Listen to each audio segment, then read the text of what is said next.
Tonight I have chosen for just the scripture reading a few verses if you wish to turn to it. Ce soir, j'ai choisi comme lecture de l'Écriture quelques versets, si vous voulez les prendre. C'est dans le livre des rois, dans 1 roi. 1 roi, chapitre 18. Je veux commencer à lire à partir du verset 17. Et là, j'aimerais prendre comme sujet le faire sortir de l'histoire. Maintenant, pour vous qui prenez des notes, je vais répéter ça. Le faire sortir de l'histoire.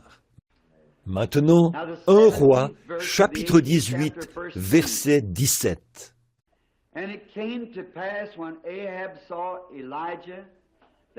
À peine Akab aperçut-il Élie, qu'il lui dit, « Est-ce toi qui jettes le trouble en Israël ?» Élie répondit, « Je ne trouble point Israël, c'est toi, au contraire, et la maison de ton père, puisque vous avez abandonné les commandements de l'Éternel, et que tu es allé après les Baals. Fais maintenant rassembler tout Israël auprès de moi, à la montagne du Carmel, et aussi les 450 prophètes des Baals, et les 400 prophètes d'Astarté, qui mangent à la table de Jézabel. » Akab envoya des messagers vers tous les enfants d'Israël, et il rassembla les prophètes à la montagne du Carmel.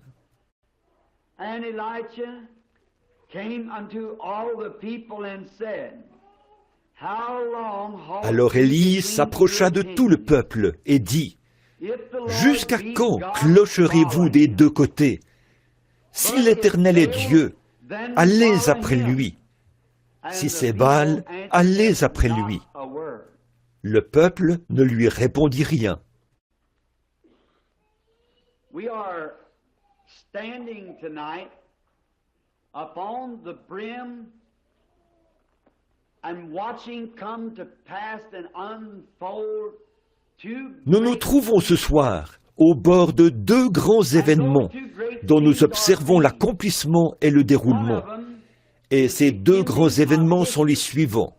L'un est la fin de l'histoire et l'autre est la fin du temps.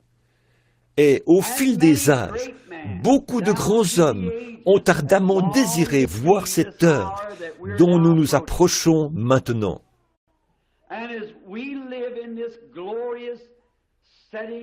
Et comme nous vivons au milieu de ce glorieux coucher du soleil mortel et à l'aube de la lumière éternelle, j'estime que nous vivons effectivement dans l'un des âges les plus glorieux qui ait jamais été donné à l'homme de vivre, parce que le temps arrive à sa fin et que l'éternité est en train d'y succéder.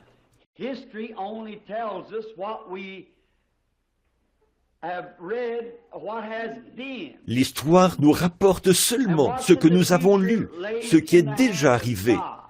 Et l'avenir, lui, est dans la main de Dieu. Et aujourd'hui, nous voyons qu'on n'écrit pas beaucoup au sujet des faits historiques, parce que je ne pense pas qu'on s'en servira.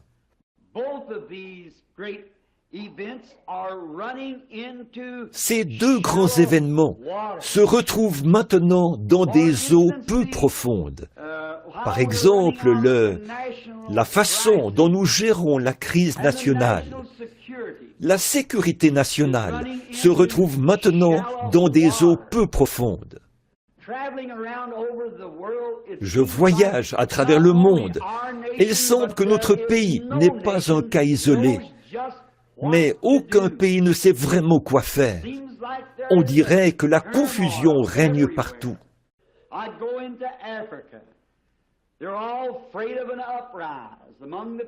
Je vais en Afrique. Là-bas, on redoute des soulèvements au sein de la population et le communisme se répand dans le pays. Je vais en Suisse, c'est pareil. Et dans tous les autres pays que j'ai visités, il semble que la paix est instable partout. Matthieu, chapitre 24. Comme Jésus s'en allait au sortir du temple, Ses disciples s'approchèrent pour lui en faire remarquer les constructions. Mais il leur dit, « Voyez-vous tout cela? Je vous le dis en vérité, il ne restera pas ici pierre sur pierre qui ne soit renversée. » Il s'assit sur la montagne des Oliviers, et les disciples vinrent en particulier lui faire cette question. « Dis-nous quand cela arrivera-t-il, et quel sera le signe de ton avènement et de la fin du monde ?» Jésus leur répondit, « Prenez garde que personne ne vous séduise, car plusieurs viendront sous mon nom, disant, « C'est moi qui suis le Christ », et ils séduiront beaucoup de gens. Vous entendrez parler de guerre et de bruit de guerre, gardez-vous d'être troublés, car il faut que ces choses arrivent, mais ce ne sera pas encore la fin. Une nation s'élèvera contre une nation, et un royaume contre un royaume, et il y aura en divers lieux des famines et des tremblements de terre. Tout cela ne sera que le commencement des douleurs. Alors, on vous livrera au tourment, et l'on vous fera mourir, et vous serez haïs de toutes les nations à cause de mon nom. Alors, aussi, plusieurs succomberont, et ils se trahiront, se haïront les uns les autres. Plusieurs faux prophètes s'élèveront, et ils séduiront beaucoup de gens. Et, parce que l'iniquité se sera accrue, la charité du plus grand nombre se refroidira. Mais celui qui persévérera jusqu'à la fin sera sauvé. Cette bonne nouvelle du royaume sera prêchée dans le monde entier pour servir de témoignage à toutes les nations. Alors viendra la fin. Or, vous savez que notre Seigneur a prédit qu'un tel temps viendrait, qu'il y aurait de l'agitation chez les nations, un temps où on ne saurait que faire, de l'angoisse chez les nations.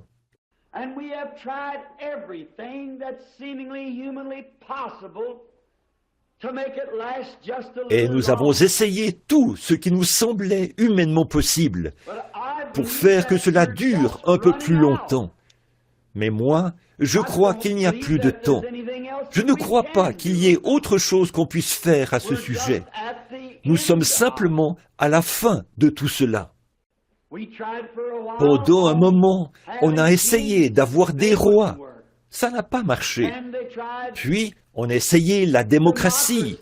Ça ne marche pas. Et on a essayé, ils ont essayé les dictateurs. Ça ne marche pas.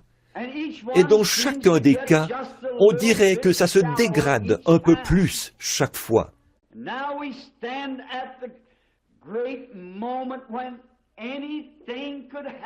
Nous sommes maintenant à un moment crucial où tout peut arriver.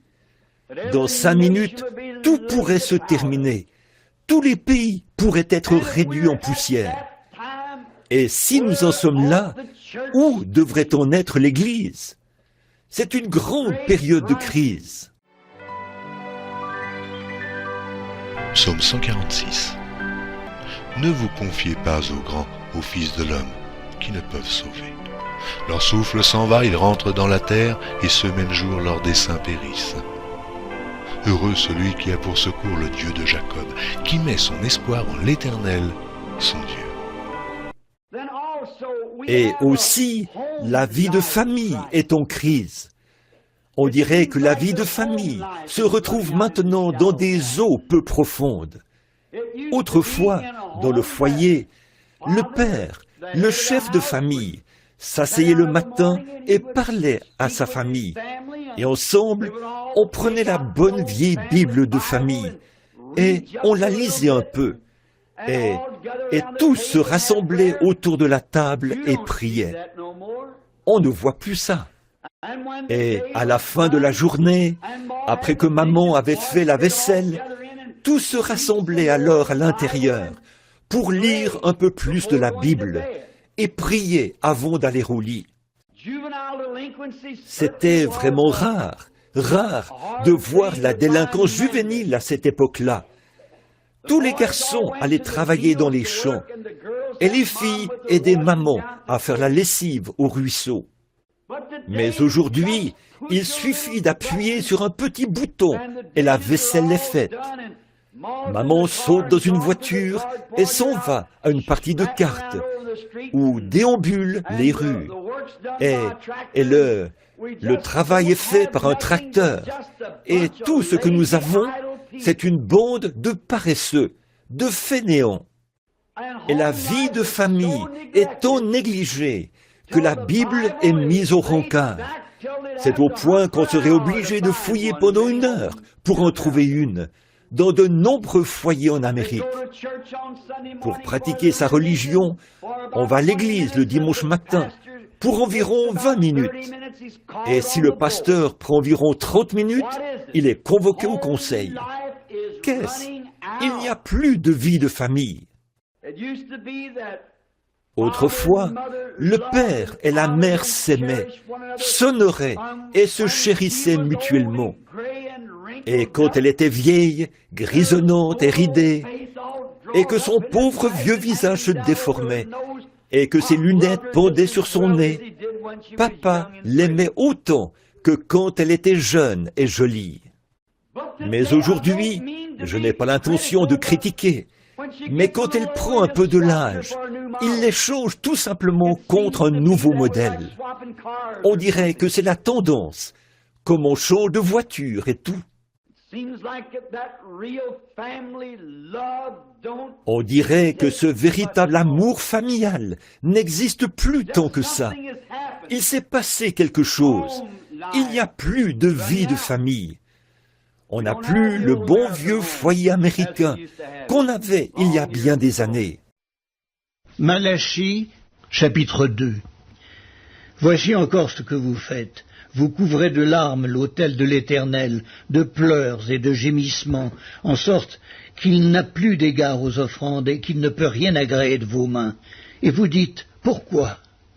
Parce que l'Éternel a été témoin entre toi et la femme de ta jeunesse, à laquelle tu es infidèle, bien qu'elle soit ta compagne et la femme de ton alliance. Nul n'a fait cela avec un reste de bon sens, un seul l'a fait. Et pourquoi? Parce qu'il cherchait la postérité que Dieu lui avait promise. Prenez donc garde en votre esprit, et qu'aucun ne soit infidèle à la femme de sa jeunesse. Car je hais la répudiation, dit l'Éternel, le Dieu d'Israël, et celui qui couvre de violence son vêtement, dit l'Éternel des armées. Prenez donc garde en votre esprit, et ne soyez pas infidèles. Il y a une autre chose que je voudrais mentionner. C'est une autre chose qui est en train de disparaître. L'amitié. Il n'y a plus d'amitié. On dirait qu'il n'existe plus d'amis comme auparavant. Et les amis que nous avons ne sont plus des amis fidèles comme auparavant. Je me souviens qu'autrefois, quand quelqu'un tombait malade dans le voisinage, tout le monde venait l'assister dans ses travaux et lui donnait un coup de main pour tout ce qui pouvait être fait. Parfois, on passait toute la nuit avec lui. Comme je l'ai souvent dit, et c'est vrai, on ne sait même pas que le voisin est mort, jusqu'à ce qu'on le découvre dans le journal. L'amitié. Les Proverbes, chapitre 17. L'ami aime en tout temps, et dans le malheur, il se montre un frère. Papa a une clé de la maison, maman a la sienne. Ils sortent tous deux pour revenir au milieu de la nuit. Les enfants ne savent pas où ils sont. Les plus petits sont avec la baby-sitter. Et c'est comme ça que les gens mènent leur vie. Savez-vous que la Bible a prédit toutes ces choses? Donc, qu'est-ce que c'est alors? C'est que nous sommes dans une position où nous voyons ces choses arriver au bout. Malachie, chapitre 1. Un fils honore son père, et un serviteur son maître. Si je suis père, où est l'honneur qui m'est dû? Si je suis maître, où est la crainte qu'on a de moi? Dit l'Éternel des armées, à vous, sacrificateurs, qui méprisez mon nom, et qui dites, en quoi avons-nous méprisé ton nom? Vous offrez sur mon autel des aliments impurs, et vous dites, en quoi t'avons-nous profané? C'est en disant, la table de l'Éternel est méprisable. Quand vous offrez en sacrifice une bête aveugle, n'est-ce pas mal? Quand vous en offrez une boiteuse ou infirme, n'est-ce pas mal? Offre-la donc à ton gouverneur. Te recevra-t-il bien? Te fera-t-il bon accueil? Dit l'Éternel des armées. Priez Dieu maintenant pour qu'il ait pitié de nous. C'est de vous que cela vient. Vous recevra-t-il favorablement, dit l'Éternel des armées. Let's take church life. Prenons la vie de l'Église. C'est là que tout a commencé. Il n'y a plus de vie d'Église. Aujourd'hui, les gens prennent l'Église presque comme une idole, comme un mât totémique. On s'assoit à l'Église pendant 5 minutes et on dit « J'ai pratiqué ma religion ». On donne sa petite contribution, ou que sais-je encore, pour payer le pasteur. Si ça ne suffit pas, on organise un petit souper pour compléter le tout et donner au pasteur. Et s'il n'est pas satisfait, il s'en va ou on lui donnera un meilleur salaire. On dirait que ce n'est plus par un appel divin qu'on devient pasteur. On dirait que ça tend à devenir un simple gagne-pain pour le pasteur. Que là où on lui offre le plus d'argent, c'est là qu'il va. Ça ne devrait pas être comme ça. Michée, chapitre 3. Ainsi parle l'Éternel sur les prophètes qui égarent mon peuple, qui annoncent la paix si leurs dents ont quelque chose à mordre, et qui publient la guerre si on ne leur met rien dans la bouche. À cause de cela, vous aurez la nuit et plus de vision. Vous aurez les ténèbres et plus d'oracles. Le soleil se couchera sur ces prophètes, le jour s'obscurcira sur eux. Les voyants seront confus, les devins rougiront, tous se couvriront la barbe, car Dieu ne répondra pas.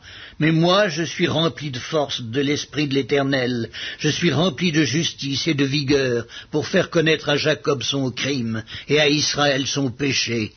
Écoutez donc ceci, chef de la maison de Jacob et prince de la maison d'Israël, vous qui avez en horreur la justice et qui pervertissez tout ce qui est droit, vous qui bâtissez Sion avec le sang et Jérusalem avec l'iniquité.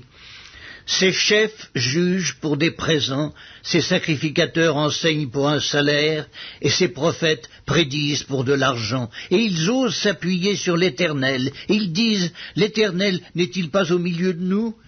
Le malheur ne nous atteindra pas. C'est pourquoi, à cause de vous, Sion sera labouré comme un champ, Jérusalem deviendra un monceau de pierre, et la montagne du temple une sommité couverte de bois. Il faudrait qu'un homme soit appelé de Dieu pour une communauté. Et s'il faut qu'il reste là, comme Élie au sommet de la montagne, près du torrent de Kérit, et attendre que les corbeaux le nourrissent, il devrait y rester jusqu'à ce que sa mission divine se termine. Peu importe qu'il gagne un sou ou pas, l'appel de Dieu devrait passer en premier. Mais on dirait que c'est devenu l'appel pour de l'argent, ou pour un poste plus important, quelque chose comme ça, ou pour devenir une personne plus populaire, faire partie d'une plus grande église, ou quelque chose comme ça. Malachie, chapitre 2. Maintenant, à vous cet ordre, sacrificateurs. Si vous n'écoutez pas, si vous ne prenez pas à cœur de donner gloire à mon nom, dit l'Éternel des armées, j'enverrai parmi vous la malédiction, et je maudirai vos bénédictions. Oui, je les maudirai, parce que vous ne l'avez pas à cœur. Voici, je détruirai vos semences, et je vous jetterai des excréments au visage, les excréments des victimes que vous sacrifiez, et on vous emportera avec eux. Vous saurez alors que je vous ai adressé cet ordre, afin que mon alliance avec Lévi subsiste, dit l'Éternel des armées.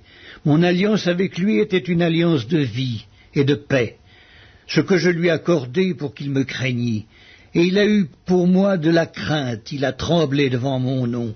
La loi de la vérité était dans sa bouche, et l'iniquité ne s'est point trouvée sur ses lèvres. Il a marché avec moi dans la paix et dans la droiture, et il a détourné du mal beaucoup d'hommes. Car les lèvres du sacrificateur doivent garder la science, et c'est à sa bouche qu'on demande la loi, parce qu'il est un envoyé de l'Éternel des armées. Mais vous vous êtes écartés de la voie, vous avez fait de la loi une occasion de chute pour plusieurs, vous avez violé l'alliance de Lévi, dit l'Éternel des armées. Et moi, je vous rendrai responsables et vils aux yeux de tout le peuple, parce que vous n'avez pas gardé mes voies et que vous avez égard à l'apparence des personnes quand vous interprétez la loi. Et l'Église, à son tour, a jeté l'éponge. Tout ça arrive au bout. Regardez-la suivre son cours. Bon, je n'ai pas encore 50 ans. Je me souviens que quand j'allais à l'église baptiste et dans des églises méthodistes, ils avaient des réveils à l'ancienne mode.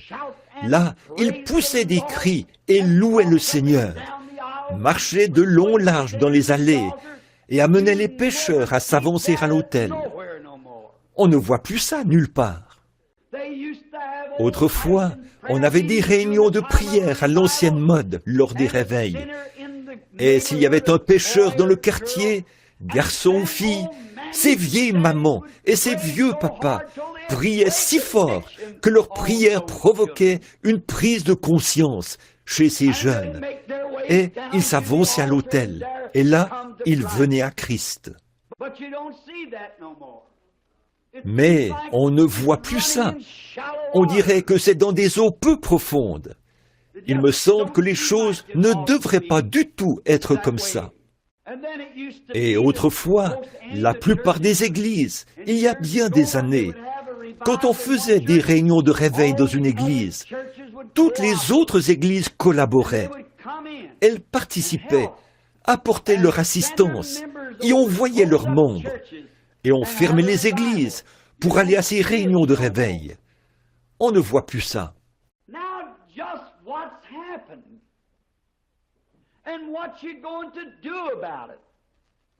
Qu'est-ce qui s'est donc passé? Et qu'est-ce que vous allez faire à ce sujet? Cela ne fait qu'accomplir la parole du Dieu vivant. Et cela indique deux choses. L'une, c'est la fin du temps. Et l'autre, c'est la venue du Seigneur Jésus. En effet, le Saint-Esprit a clairement parlé et dit, dans les derniers jours, les églises seraient emportées, enflées d'orgueil, aimant le plaisir plus que Dieu, déloyales, calomniatrices, intempérantes et ennemies des gens de bien. Donc, si la Bible a prédit que ces choses arriveraient, comment peut-on s'attendre à autre chose qu'à ça, ayant l'apparence de la piété et reniant ceux qui ont fait la force? Parcourez ce pays, nos pays. Vous verrez qu'il n'y a qu'une petite poignée de croyants qui croient. Je veux dire, de vrais croyants, qui croient que Jésus-Christ vit réellement. Voyez-vous, ils ont fait de l'Église une simple idole. Nous avons vu ça ces derniers jours dans notre enseignement. On montre du doigt l'Église catholique et ses idoles, le fait qu'ils s'inclinent devant elle quand ils passent devant l'Église. Les protestants sont tout aussi mauvais, tout à fait. Ils y vont de temps à autre. Peut-être que certains d'entre eux y vont juste une fois par an, à Pâques. Il n'y a pas longtemps, j'ai entendu un ministre de cette ville faire remarquer cela. Il a dit, « Le matin de Pâques, j'ai souhaité joyeux Noël à tous mes fidèles. » Il a dit, « Je ne les reverrai pas avant Noël ou la prochaine Pâques. Joyeux Noël. » Jérémie, chapitre 6. À qui m'adresser et à qui prendre à témoin pour qu'on écoute? Voici, leur oreille est incirconcise et ils sont incapables d'être attentifs. Voici, la parole de l'Éternel est pour eux un opprobre et ils n'y trouvent aucun plaisir. Je suis plein de la fureur de l'Éternel, je ne puis la contenir. Répands-la sur l'enfant dans la rue et sur les assemblées des jeunes gens, car l'homme et la femme seront pris, le vieillard et celui qui est chargé de jour. Leurs maisons passeront à d'autres, les champs et les femmes aussi, quand j'étendrai ma main sur les habitants du pays, dit l'Éternel. Car depuis le plus petit jusqu'au plus grand, tous sont avides de grain, depuis le prophète jusqu'au sacrificateur, tous usent de tromperie. Ils pensent à la légère la plaie de la fille de mon peuple. Paix, paix, disent-ils, et il n'y a point de paix. Ils seront confus car ils commettent des abominations. Ils ne rougissent pas, ils ne connaissent pas la honte. C'est pourquoi ils tomberont avec ceux qui tombent. Ils seront renversés quand je les châtierai, dit l'Éternel. Ainsi parle l'Éternel. Placez-vous sur les chemins, regardez et demandez quels sont les anciens sentiers, quelle est la bonne voie. Marchez-y et vous trouverez le repos de vos âmes. Mais ils répondent, nous n'y marcherons pas. J'ai mis près de vous des sentinelles, soyez attentifs au son de la trompette. Mais ils répondent, nous n'y serons pas attentifs. C'est pourquoi, écoutez, nations, sachez ce qui leur arrivera, assemblée des peuples. Écoute, terre. Voici, je fais venir sur ce peuple le malheur, fruit de ses pensées, car ils n'ont point été attentifs à mes paroles, ils ont méprisé ma loi. Qu'ai-je besoin de l'encens qui vient de Séba, du roseau aromatique d'un pays lointain? Vos holocaustes ne me plaisent point, et vos sacrifices ne me sont point agréables. C'est pourquoi, ainsi parle l'Éternel, voici, je mettrai devant ce peuple des pierres d'achoppement contre lesquelles se heurteront ensemble pères et fils, voisins et amis, et ils périront.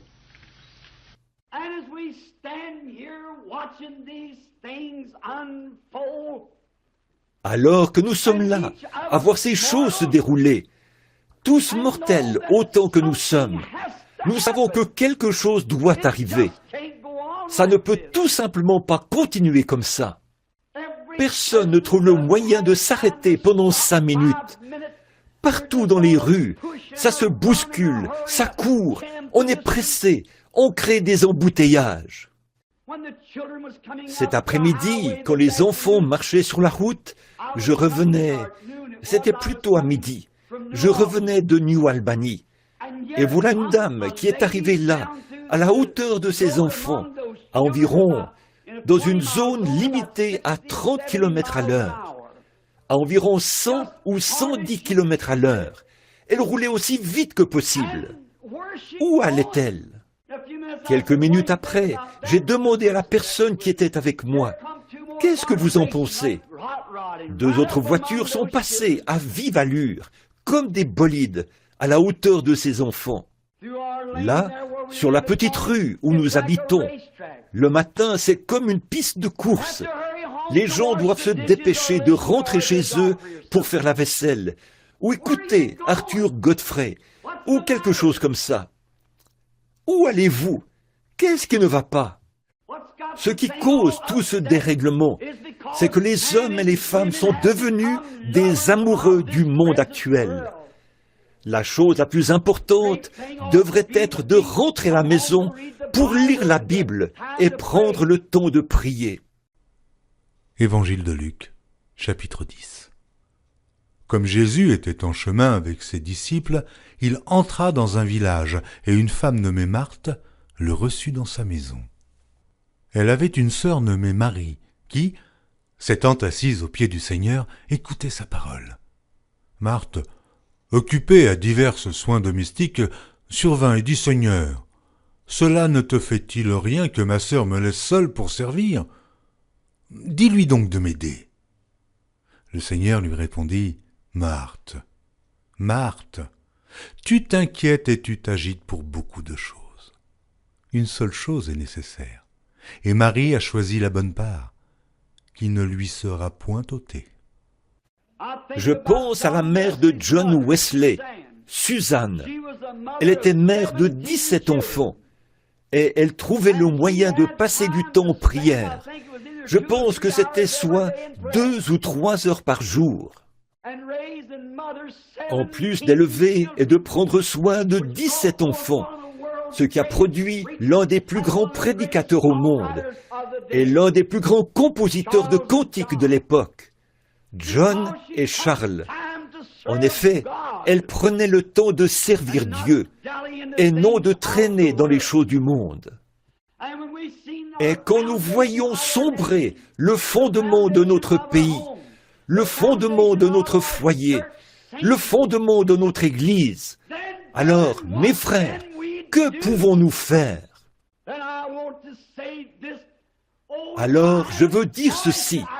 Oh, si j'avais une voix qui pouvait résonner dans le monde entier. Il nous reste encore un fondement solide. C'est la sainte parole bénie de Dieu, la Bible. En effet, tous les cieux et la terre passeront, mais la parole de Dieu ne passera jamais.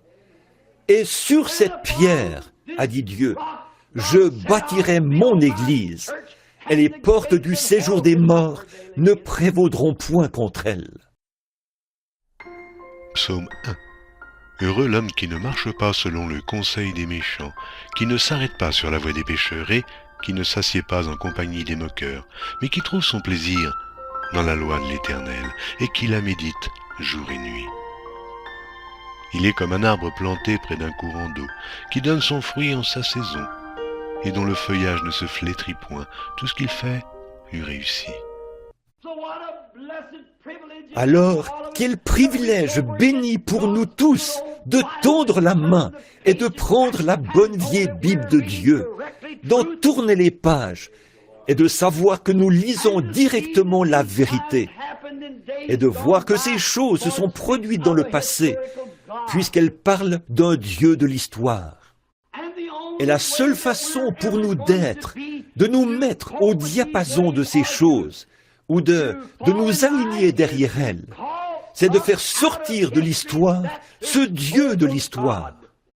En effet, dans tous les âges, que ce soit lors de la destruction antédiluvienne, avant la venue de Christ et au cours de différents événements, il ne faillit jamais quand on l'invoque.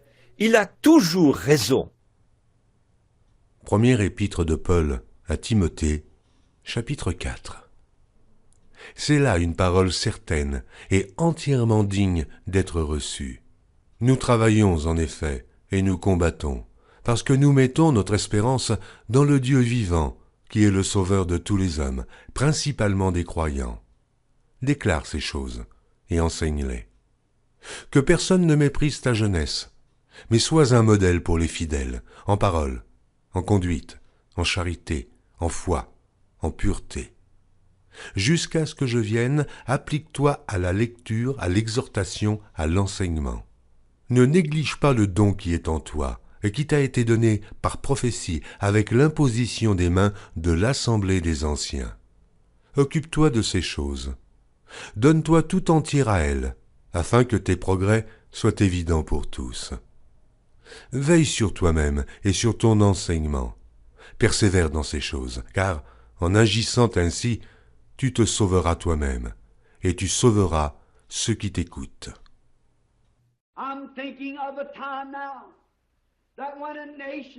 Là, je pense à une époque où une nation était en captivité. C'était Israël. Ils étaient en Égypte, et ils étaient traités durement et avec rigueur dans leur service aux Égyptiens. Il semblait que tout le monde s'était refroidi.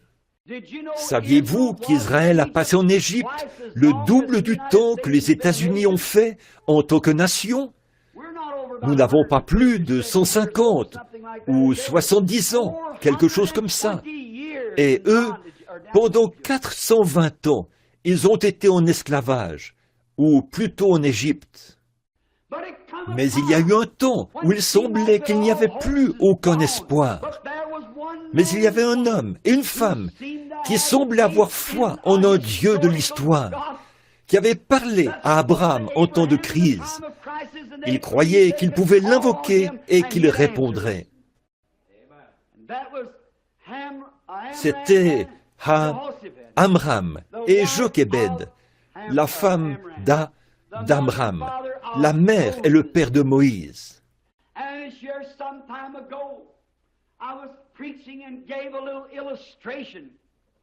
Et comme je prêchais ici il y a quelque temps, j'ai un peu illustré comment Amram rentrait chez lui le soir et il disait « Jochébed, je suis très fatigué ».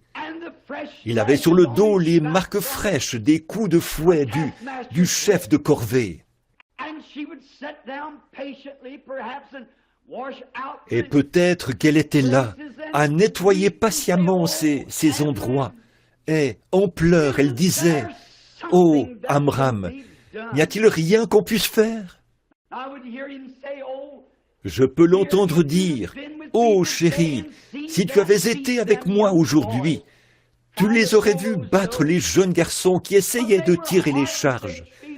Mais ils étaient sans cœur. Ils les ont traités comme des animaux.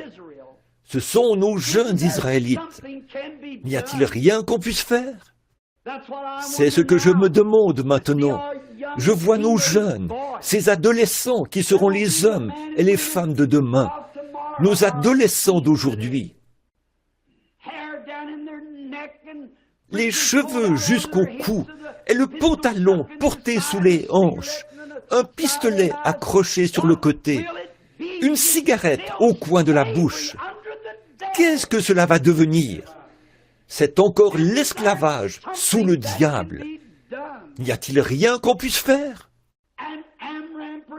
Et Amram, peut-être, l'un des rares habitants du pays, montait les marches d'un petit escalier, peu importe sa fatigue. Là, chaque soir, il invoquait le Dieu d'Abraham.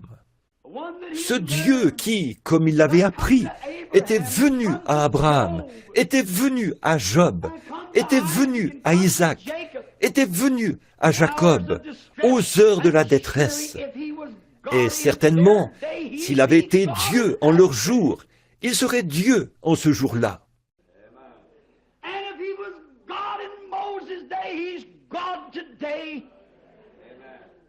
Et s'il était Dieu au jour de Moïse, il est Dieu aujourd'hui. Il suffit de le faire sortir de l'histoire et de l'appeler sur la scène. Malachie, chapitre 3. Vos paroles sont rudes contre moi, dit l'Éternel, et vous dites, qu'avons-nous dit contre toi? Vous avez dit, c'est en vain que l'on sert Dieu. Qu'avons-nous gagné à observer ses préceptes et à marcher avec tristesse à cause de l'Éternel des armées? Maintenant nous estimons heureux les hautains, oui, les méchants prospèrent. Oui, ils tentent Dieu et ils échappent. Alors ceux qui craignent l'Éternel se parlèrent l'un à l'autre, l'Éternel fut attentif, et il écouta. Et un livre de souvenirs fut écrit devant lui, pour ceux qui craignent l'Éternel et qui honorent son nom. Ils seront à moi, dit l'Éternel des armées, ils m'appartiendront au jour que je prépare. J'aurai compassion d'eux, comme un homme a compassion de son fils qui le sert. Et vous verrez de nouveau la différence entre le juste et le méchant, entre celui qui sert Dieu et celui qui ne le sert pas. Et je peux voir Amram, soir après soir, peu importe combien il était fatigué, cela prouvait sa foi en ce Dieu.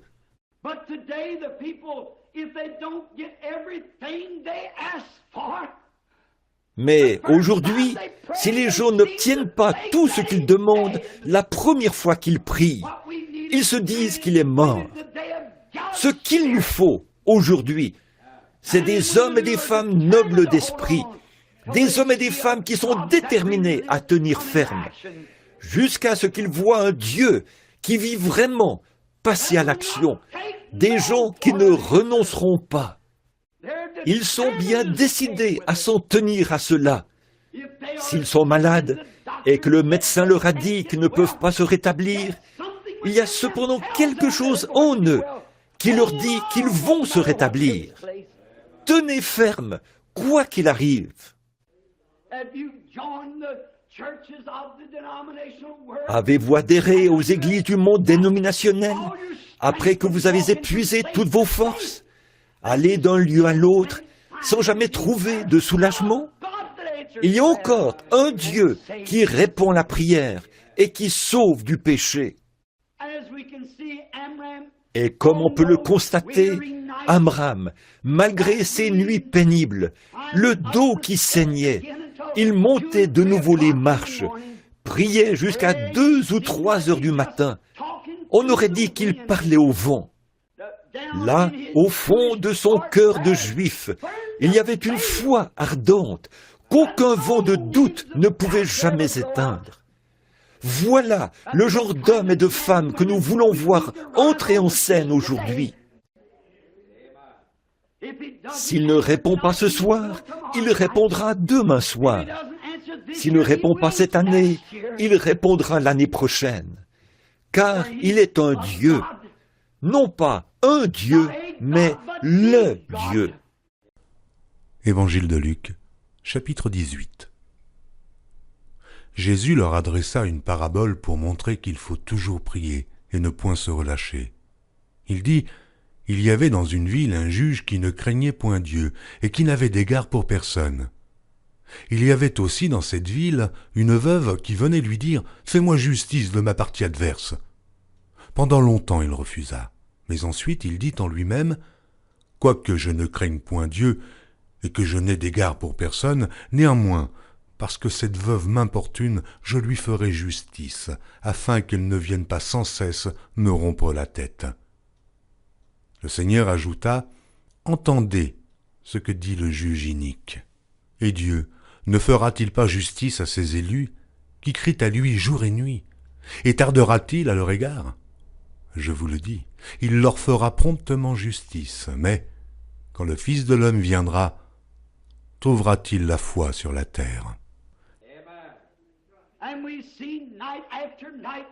Et nous voyons qu'Amram, soir après soir, il montait les marches. Et Jochébed s'approchait de lui et disait, « Amram, mon chéri, tu as prié là-haut toute la nuit. Pourquoi ne demandes-tu pas à certains des jeunes hommes où tu travailles de prier un peu? » Eh bien, chéri, et s'ils ne le font pas, il faut que quelqu'un le fasse. Il faut que quelqu'un prie jusqu'à exaucement. Voilà le sentiment qui devrait animer chaque chrétien ce soir. Ne pas attendre quelqu'un d'autre, mais prendre les devants nous-mêmes jusqu'à exaucement.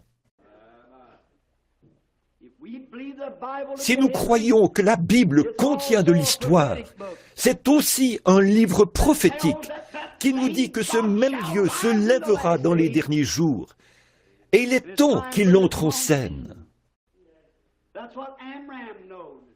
Voilà ce qu'Amram savait, que Moïse avait prophétisé, ou, non pas Moïse, excusez-moi, Abraham avait reçu une promesse de la part de ce Dieu de l'histoire, qui n'avait répondu à aucune prière depuis 400 ans, d'après ce que l'histoire nous rapporte. Mais il avait promis qu'il les ferait sortir. La seconde épître de Paul aux Corinthiens, chapitre 6. Puisque nous travaillons avec Dieu, nous vous exhortons à ne pas recevoir la grâce de Dieu en vain. Car il dit, « Au temps favorable, je t'ai exaucé, au jour du salut, je t'ai secouru. » Voici maintenant le temps favorable, voici maintenant le jour du salut. Nous ne donnons aucun scandale en quoi que ce soit, afin que le ministère ne soit pas un objet de blâme, mais nous nous rendons à tous égards recommandables comme serviteurs de Dieu, par beaucoup de patience dans les tribulations, dans les calamités, dans les détresses, sous les coups, dans les prisons, dans les séditions, dans les travaux, dans les veilles, dans les jeûnes. Par la pureté, par la connaissance, par la longanimité, par la bonté, par un esprit saint, par une charité sincère, par la parole de vérité, par la puissance de Dieu, par les armes offensives et défensives de la justice. Au milieu de la gloire et de l'ignominie, au milieu de la mauvaise et de la bonne réputation, étant regardé comme imposteur, quoique véridique, comme inconnu, quoique bien connu, comme mourant, et voici nous vivons, comme châtiés, quoique non mis à mort, comme attristés, et nous sommes toujours joyeux, comme pauvres, et nous en enrichissons plusieurs, comme n'ayant rien, et nous possédons toutes choses. Et on dirait que notre Dieu reste bien silencieux depuis longtemps, mais l'heure est venue où il va entrer en scène. Un soir, ça faisait peut-être plusieurs années qu'Amram priait. Ses cheveux commençaient alors à grisonner, et toujours pas de délivrance, mais la situation empirait continuellement. Un soir, il est passé vraiment aux choses sérieuses. Voilà comment nous devons nous y prendre. Passer vraiment aux choses sérieuses. Il a dit, « Ô Dieu, c'est ce que tu as promis. et nous l'avons attendu avec impatience. Et nous voyons que tous les signes sont là et que le temps est proche. Il est temps que tu fasses quelque chose à ce sujet. Alors qu'il était vraiment plongé dans la prière et qu'il priait de tout son cœur, il a regardé et voici que quelqu'un se tenait dans un coin. Il s'est frotté les yeux et a regardé de nouveau. Là se tenait un ange, son épée nue dans la main. Il a dit, « La délivrance arrive. Tu engendreras un fils, et c'est lui qui les délivrera. » Daniel, chapitre 9. La première année de Darius, fils d'Assuérus, de la race des Mèdes, lequel était devenu roi du royaume des Chaldéens, la première année de son règne, moi, Daniel, je vis par les livres qu'il devait s'écouler 70 ans pour les ruines de Jérusalem, d'après le nombre des années dont l'Éternel avait parlé à Jérémie le prophète. Je tournai ma face vers le Seigneur Dieu, afin de recourir à la prière et aux supplications, en jeûnant et en prenant le sac et la cendre. Je priai l'Éternel mon Dieu, et je lui fis cette confession. Seigneur Dieu, grand et redoutable, toi qui gardes ton alliance et qui fais miséricorde à ceux qui t'aiment et qui observent tes commandements, nous avons péché, nous avons commis l'iniquité, nous avons été méchants et rebelles, nous nous sommes détournés de tes commandements et de tes ordonnances. Nous n'avons pas écouté tes serviteurs les prophètes, qui ont parlé en ton nom à nos rois, à nos chefs, à nos pères et à tout le peuple du pays.